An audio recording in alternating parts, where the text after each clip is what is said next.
Paul was a believer whom God sent to tell other people about Jesus. Paul spent many years traveling and meeting with people to share the good news.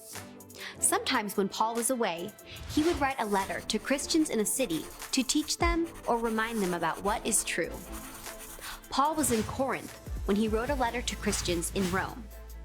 Paul's letter to the Romans explains what it means to be a Christian, a follower of Jesus Christ.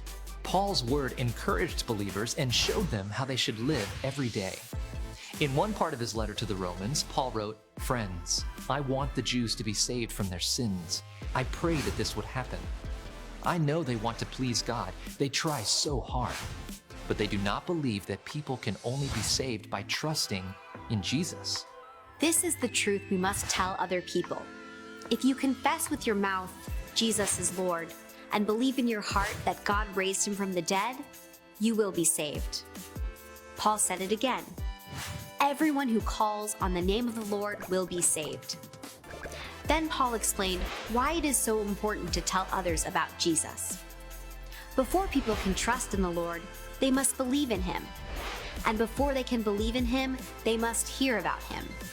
And for them to hear about Jesus, someone must tell them. And before someone can go and tell them, that person must be sent. Paul shared the words spoken by the prophet Isaiah. How beautiful are the feet of those who bring good news. Some people hear the good news and do not believe. But Paul said again, faith comes from hearing the good news about Jesus, and people hear the good news when we tell them.